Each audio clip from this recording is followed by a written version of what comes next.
It is hot outside, but the news from H-Town is even hotter. From new courts that could help ease overcrowding issues inside Harris County jails to a high-profile trial heading to Houston. Pulitzer Prize finalist Evan Mintz and writer Shiyam Galyon join me to help break it all down. It's Friday, June 16th. I'm Raheel Ramzanali, and here's what Houston's talking about.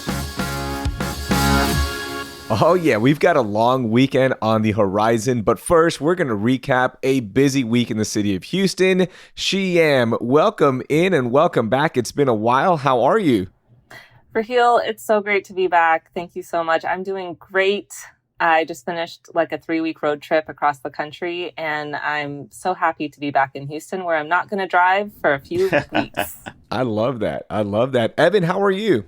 I'm doing great. I did not go on a big road trip, but I did go to DC for work. And I got to say, I much prefer being at home. Nice. Hey, I've got a quick question for y'all. So we had an episode yesterday about the best things to do in the city of Houston for kids during the summer. So do you have a recommendation for us, Evan? Yes, send them to their grandparents. Okay. There we go. No, I kid. The museums, absolutely the museums during the summer. They're air conditioned. I highly recommend getting a membership. They pay for itself. Kids love seeing giant dinosaurs and giant drills at the Science Museum. You can do the Children's Museum, even the Art Museum, the first floor of the Kinder Building with that big wiggle screen. My kids can stand in front of that thing for hours. It's great. I love it. All right, Shiyam, how about you? What was your favorite thing to do in the city of Houston as a kid growing up? My family was big into parks. And I got to say that the park that parents should know about for the summer is Sugarland's Cullinan Park. Nice. Okay, perfect. All right, so let's get to the biggest story of the week. Ladies first, Shiyam, what do you got for us? So I think the biggest story this week for me is that the Texas Attorney General is suing the Biden administration over Title IX, and it has to do with trans students playing in sports at the high school level, also at the university level. During the most recent Texas legislature, they passed a state bill prohibiting trans students from playing in sports. The Biden administration, under Title IX protections, protects LGBTQ students, which includes trans students, in being able to play in sports. So what this lawsuit means is that it's possible for schools to lose federal funding if they do decide to discriminate against trans students. But the reason why it's the biggest story for me is that it's just been really hard to watch these past few years, the attacks on trans people in the United States. And the sports issue comes up a lot. And so I feel like since this is in the news in Texas, people listening to this podcast, it might come up, in conversations around the dinner table, and you might hear it more. And I just want to say that the bottom line is that this is not a good faith bill. That while there are probably things to talk about, that we can talk about it together. And it doesn't have to be in a way that is so clearly bad faith and meant to dehumanize an entire group of people. Any thoughts, Evan? When you look at polling, you can see over the past couple of years, while Americans have become more open and tolerant and accepting of trans Americans, they've actually moved backwards on this issue of trans students playing sports. But whenever we talk about this, it reminds me of the fight over Sharia law. Remember when Texas was under threat of Sharia law and the legislature is going to pass some bills banning Sharia law? Are we safe from Sharia law yet? Did we fight? Did we win? What happened there? Or when Texas was going to pass a constitutional amendment and succeeded banning same-sex marriage to protect all of us from same-sex marriage. Got overturned by the Supreme Court. Now we have same-sex marriage. Did any of this matter? Just these wedge issues, these big moral panics that politicians seize on have very little to do with the actual day-to-day lives of Americans if they affect us at all in the slightest. So I view this as one of those things. Let the individual schools and school districts come up with their own policies, I think. And I think you'll find this issue will go away pretty quickly if you stopped having big, scary cable news headlines about it. Yeah, that's the biggest thing is it's really a case-by-case scenario, right? Whether it be on a school level, a district level, it's not impacting everybody to the point where we have to create this panic. And that's the frustrating part, Shiyam, is now a group is being targeted because of the panic created. Mm-hmm.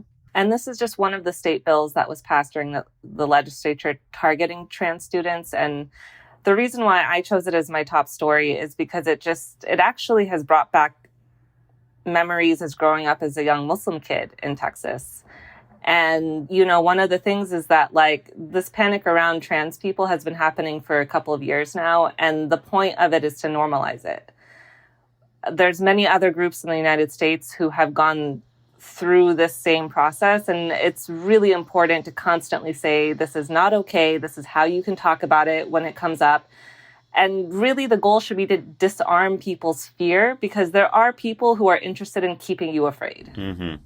All right, Evan, let's get to your biggest story of the week. What do you got? Oh, I think the biggest news is obvious. It's that big felony trial involving that famous politician. And no, not Trump, Ken Paxton.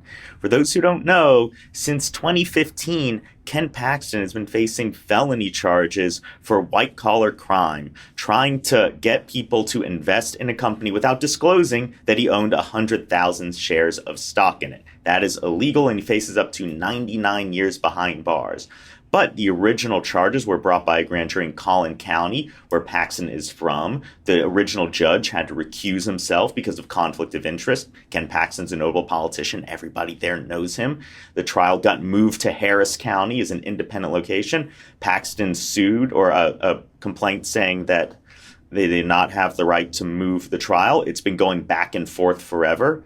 And finally, the Court of Criminal Appeals, the highest court of criminal issues in Texas, we have our separate Supreme Court, has said, no, it's perfectly appropriate to move this to Harris County.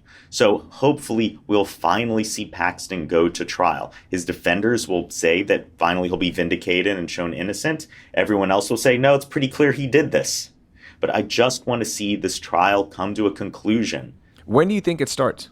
I think it's supposed to start relatively soon. I mean, we know that the impeachment proceedings are going to start sometime before the end of August, but it's worth noting that one of the articles of impeachment against him was based around his attempts to delay this trial.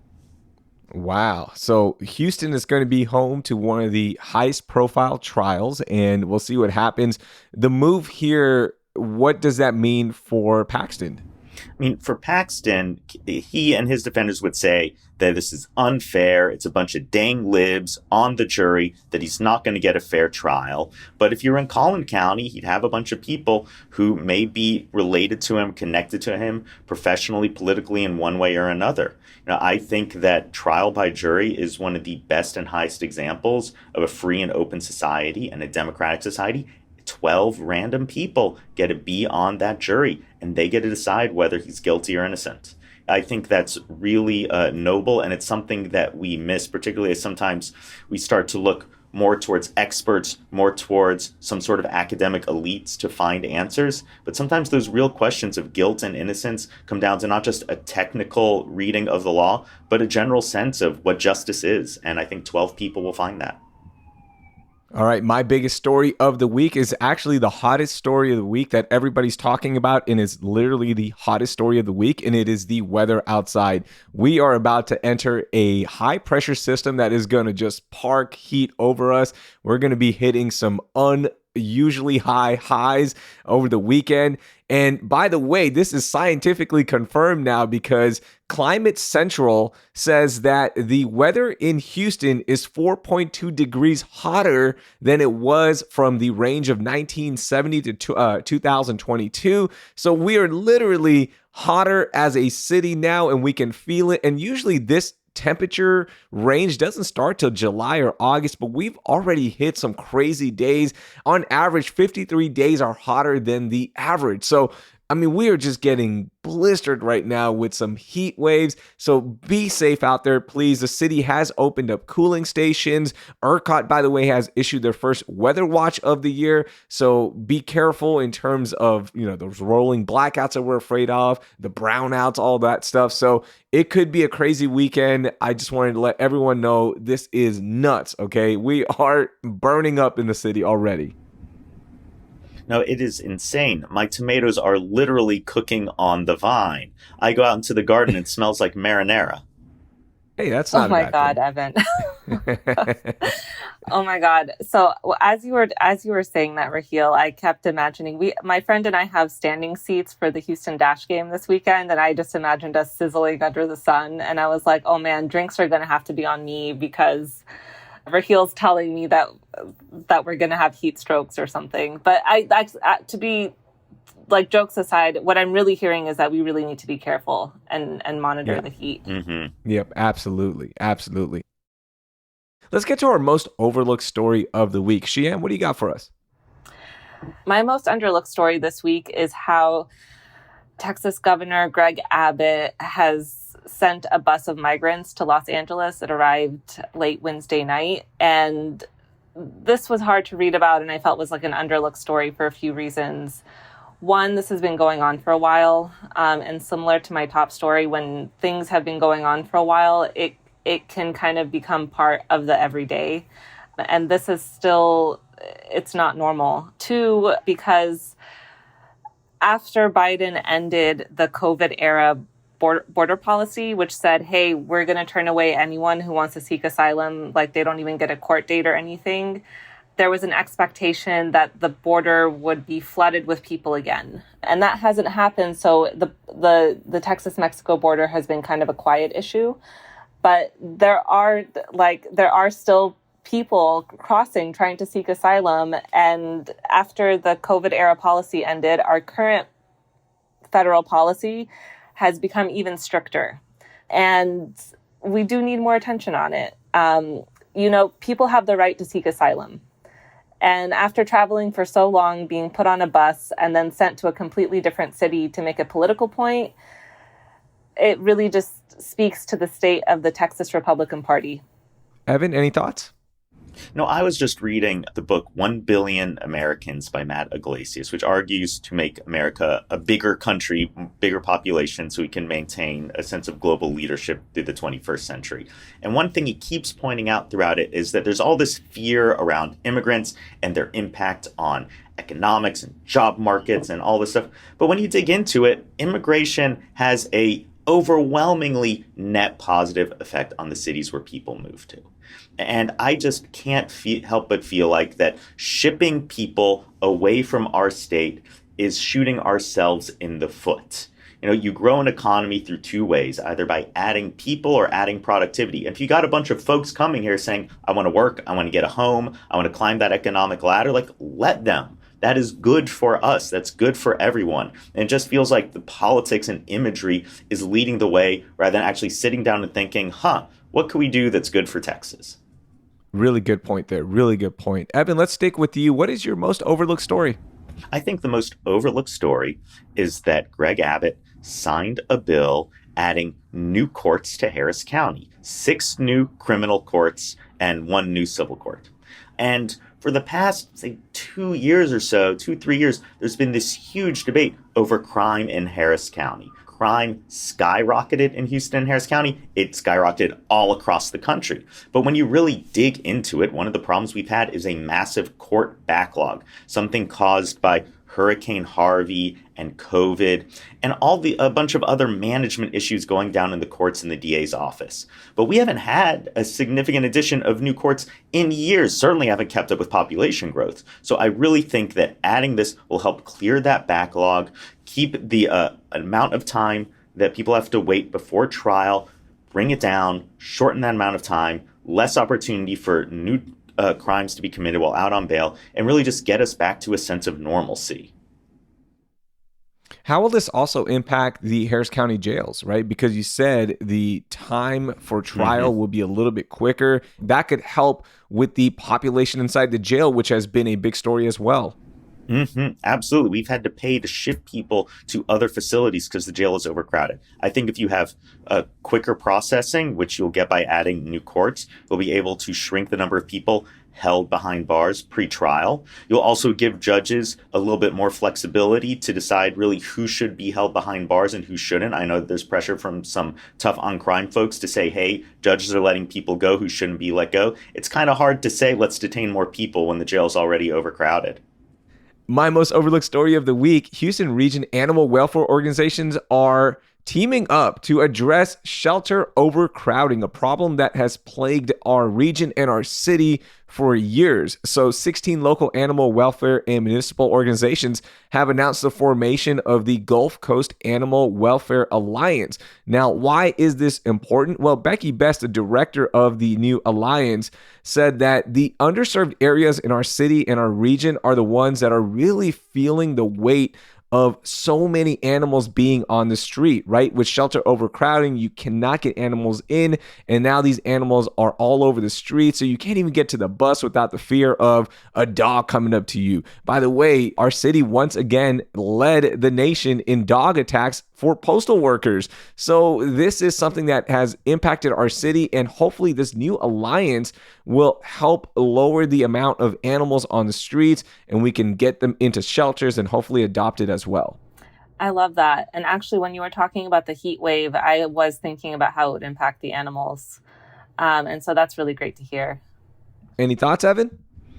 You know, when I listen to candidates running for office, I'm always struck by the number who run and say that the top issue they hear from voters is stray dogs, particularly east of downtown.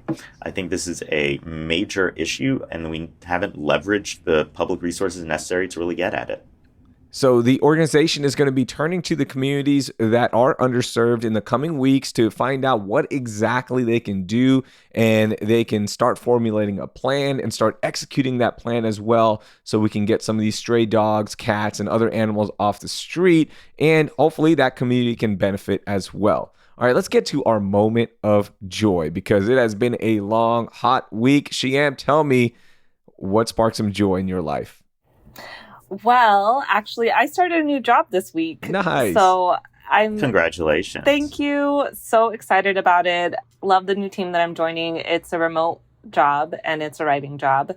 So very happy about it. And my friends and I are going to attend the Houston Dash game tomorrow. So excited.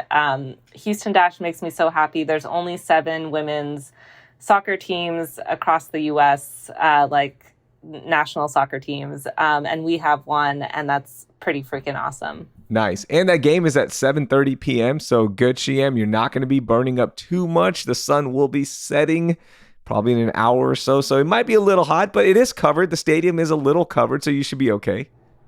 That's a good point. Yeah, thanks. I'm excited. Nice. That's going to be good. How about you, Evan?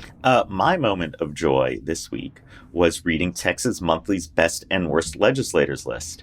You know, after every session typically brought low, Texas hasn't had a good legislative session in a while. And while this one had the opportunity to do great things, particularly with the huge budget surplus, not a lot of good happened, mostly arguing about trans stuff.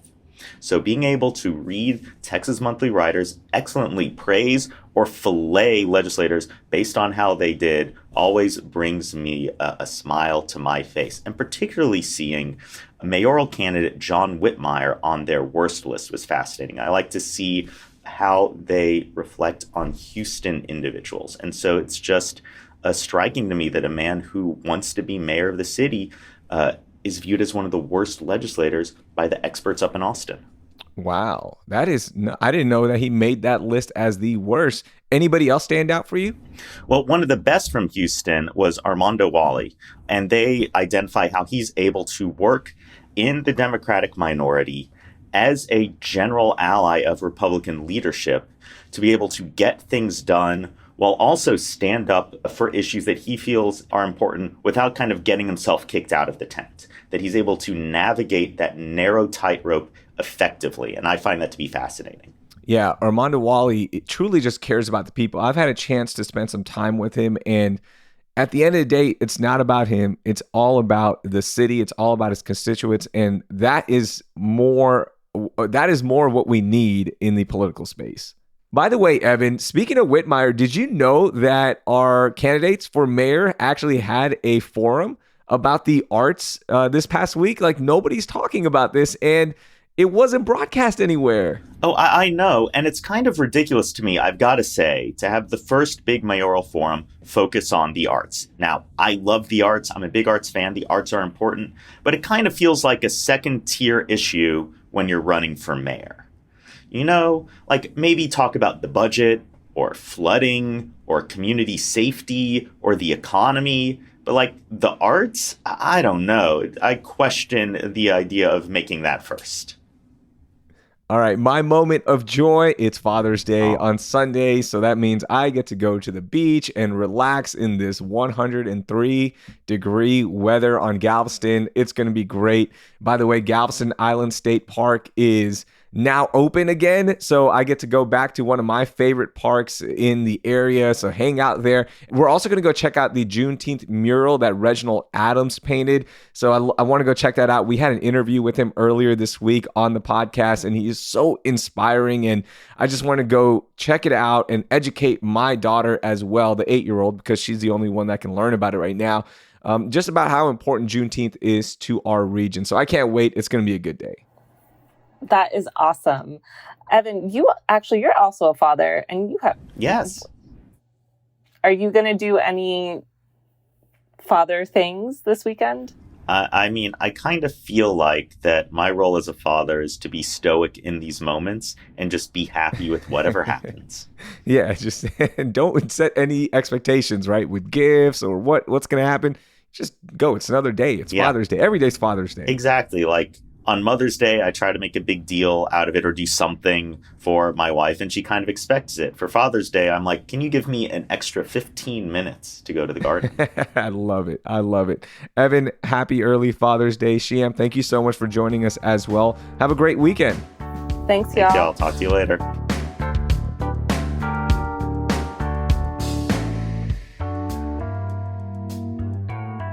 That was Evan Mintz and Shiyam Galyon. You can find all of the stories we talked about in our show notes.